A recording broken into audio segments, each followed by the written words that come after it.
पिछले एपिसोड में हमने देखा था मिडोरिया की टीम नीटो की टीम को हरा देती है और इसके साथ ही क्लास से पूरी बैटल को जीत जाती है। फिर मिडोरिया शिंजो को कहता है, तुमने लास्ट मैच में बहुत अच्छी फाइट दी है, तुमने बहुत तेजी से उन पाइप से मुझ पर अटैक किया था और तुम स्कार्प को आइजावा की तरह यूज कर रहे थे। इसके साथ ही तुम्हारी जजमेंट और मूवमेंट किसी हीरो कोर्स के स्टूडेंट से कम नहीं थी और ये सब देखकर मैं बहुत मोटिवेट हुआ हूँ खुद पर और काम करने के लिए। उसके बाद व्लाड सभी बच्चों को कहता है, मैं तुम लोगों को एक इम्पोर्टेंट बात बताना चाहता हूँ, शिंजो सेकंड ईयर से हीरो कोर्स को ज्वाइन करेगा तो ध्यान रखना तुम इससे ना हारो। तभी कामिनारी कहता है, शिंजो कौन सी क्लास को ज्वाइन करेगा? जिस पर व्लाड बोलता है, हम ये बाद में डिसाइड करेंगे। उसके बाद नीटो कहता है, ये सच है, आज क्लास भी हार गई है, लेकिन अगर मुझे पता होता मिडोरिया का क्वर्क ब्लैंक है तो हम प्लान को चेंज करते। इसके साथ वो आगे बोलता है, अगर हम फिर से फाइट करें तो हम इस मैच को जीत सकते हैं। जिस पर व्लाड कहता है कि दोबारा नहीं होने वाला है क्योंकि क्लास ओवर हो चुकी है। फिर मिडोरिया अपने मन में कहता है, जब नीटो ने शोडा का क्वर्क कॉपी किया था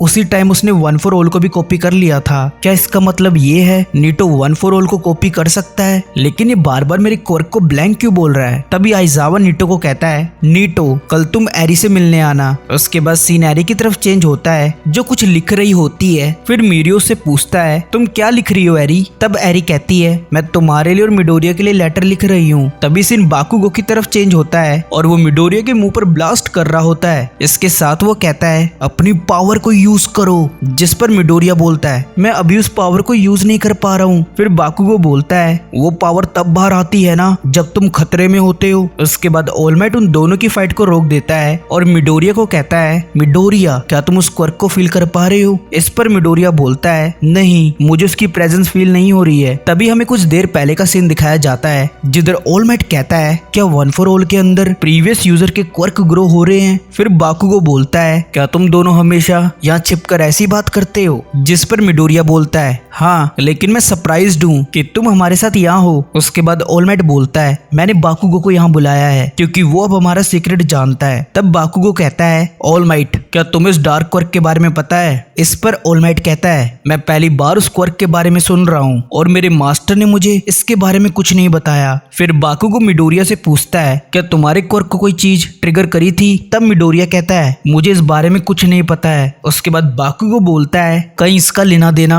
ऑल फॉर वन से तो नहीं, क्योंकि वन फॉर ऑल उसी से पैदा हुआ है और वो भी मल्टीपल क्वर्क यूज कर सकता है। जिस पर ऑल माइट कहता है, अगर हमें इस पावर के बारे में पता लगाना है तो ट्रेनिंग के थ्रू ही लगा सकते हैं। उसके बाद सीन प्रेजेंट में चेंज होता है जिधर बाकुगो मिडोरिया को बोलता है, अगर मैंने तुम्हें और पिटा तो वो क्वर्क जल्दी बाहर आ जाएगा। जिस पर ऑल माइट कहता है, बाकुगो शांत हो जाओ। उसके बाद मिडोरिया बोलता है, मुझे लगता है वन फॉर ऑल मेरी फीलिंग के अकॉर्डिंग वर्क करता है और अभी मैं उस पावर को यूज करने के लिए रेडी नहीं हूँ और मुझे लगता है इस वजह से बाकी के क्वर्क लॉक्ड हैं। फिर बाकुगो चिल्लाकर बोलता है, अगर तुम उन्हें यूज नहीं कर सकते हो तो इस ट्रेनिंग का कोई सेंस नहीं बनता है, इसलिए अब मैं यहाँ से जा रहा हूँ। तभी सीन चेंज होता है जिधर टेत्सु किरिशिमा को पंच मारता है और वो कहता है, चुप हो जाओ। जिस पर किरिशिमा कहता है, पर तुमने सच में मुझसे अच्छा परफॉर्म किया है। तब टेत्सु कहता है, मेरा क्वर्क मेटल है इसलिए फायर के सामने टिक सकता है और दूसरी तरफ तुम्हारा क्वर्क है जिसको जितना मारो वो उतना स्ट्रॉन्ग होता जाता है, इसलिए हमारे क्वर्क अपनी अपनी जगह स्ट्रॉन्ग है। ये सुनकर किरिशिमा इमोशनल हो जाता है। उसके बाद मिडोरिया यूए आ जाता है जिधर टेनिया उसे कहता है कि क्लास से उनके साथ पार्टी करने आई है। फिर तोदोरोकी मिडोरिया से पूछता है, मिडोरिया क्या तुम्हारे पास भी दो क्वर्क हैं? तो तुम स्पोर्ट्स फेस्टिवल में मेरे से इस पावर को छुपा रहे थे? जिस पर मिडोरिया बोलता है, ऐसी कोई बात नहीं है, मुझे इस क्वर्क के बारे में अभी अभी पता चला है। तब तोदोरोकी कहता है, मुझे माफ करना, मैंने तुम पे डाउट किया। फिर मिडोरिया से कहता है, तोदोरोकी तुमने आज के मैच में कमाल कर दिया था, मुझे नहीं पता था कि तुम फायर को यूज करने में इतने एक्सपर्ट हो गए हो। इस पर तोदोरोकी बोलता है, वो कुछ खास नहीं था, मैं इसे भी और इम्प्रूव करूंगा। उसके बाद हमें अगले दिन का सीन दिखाया जाता है जिधर प्रेजेंट माइक आइजावा से कहता है, शिंजो काफी हद तक तुम जैसा है। तब आइजावा बोलता है, अगर तुम कुछ बोलना चाहते हो तो साफ साफ कह सकते हो। जिस पर प्रेजेंट माइक कहता है, मैं तो ये बात ऐसे ही बोल रहा था। फिर हम देखते हैं नीटो एरी से मिलने आया होता है। उसके बाद आइजावा से कहते हैं, मैं चाहता हूँ कि तुम एरी के क्वर्क को कॉपी करो। तभी हम देखते हैं नीटो एरी के क्वर्क को कॉपी करता है। फिर आइजावा से कहते हैं, नीटो कैसा फील हो रहा है? जिस पर नीटो कहता है, बिल्कुल ब्लैंक फील हो रहा है और मैं उस चीज को नहीं कर सकता हूँ जिसकी आप उम्मीद कर रहे हो इरेजर। इस पर आइजावा बोलते हैं ये सुनकर बुरा लगा। तब मिरियो आइजावा से पूछता है आप क्यों चाहते हो एरी के क्वर्क को कॉपी कराना। फिर मिडोरिया बोलता है नीटो तुम्हारा ब्लैंक से क्या मतलब था। जिस पर नीटो कहता है ये क्वर्क तुम्हारे क्वर्क की तरह है जिसे मैं कॉपी नहीं कर सकता हूँ और जिन क्वर्क को मैं कॉपी नहीं कर पाता हूँ उनको मैं ब्लैंक कहता हूँ। उसके बाद आइजावा बोलता है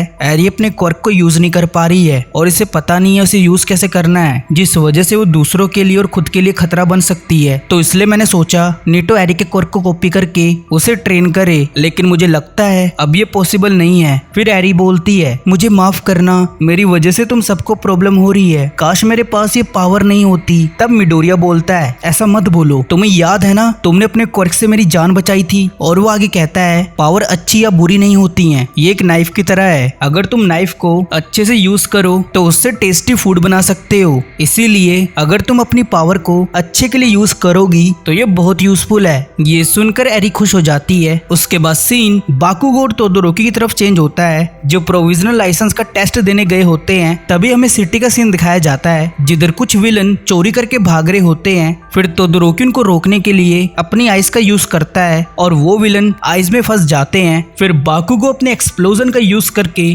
उनको उड़ा देता है। उसके बाद तोदोरोकी एक विलन को बोलता है जो तुमने चोरी किया है वो सब सामान वापस कर दो, ये कहकर वो विलन को जमा देता है। फिर वो विलन खुद को उसकी आइस से रिलीज करके कहता है तुम्हें क्या लगता है तुम ऐसा करने से कूल दिख रहे हो, तुम्हारी ये आइस क्यूब मेरा कुछ नहीं बिगाड़ सकती हैं। उसके बाद वो विलन अपने क्वर्क का यूज करके अपने साथियों के साथ वहां से भागने लगता है। तभी बाकुगो बारी बारी करके उसके साथियों को उड़ा देता है। ये देखकर वो विलन शॉक्ड हो जाता है। फिर बाकुगो बोलता है तुम इन छोटे एक्सप्लोजन से नॉकआउट हो गए। उसके बाद बाकुगो उस विलन की तरफ बढ़ता है। वो विलन बाकुगो पर अटैक करता है। बाकुगो उसके अटैक को डोज कर लेता है। फिर वो विलन पागलों की तरह अटैक करने लगता है जिसकी वजह से वहां की बिल्डिंगें डिस्ट्रॉय होने लगती हैं। तभी तोदोरोकी उस पर अपनी फायर से अटैक करता है। उसके अटैक की वजह से वो विलन नॉकआउट हो जाता है। फिर ऑल माइट उनके पास आकर बोलता है तुम दोनों ने आज कमाल कर दिया। इसके साथ ही एपिसोड यही खत्म हो जाता है। तो कमेंट करके बताओ आपको ये एपिसोड कैसा लगा। अगर अच्छा लगा हो तो वीडियो को लाइक करना, चैनल को सब्सक्राइब करना। तो मिलते हैं अगली वीडियो में, तब तक के लिए बाय बाय, टेक केयर।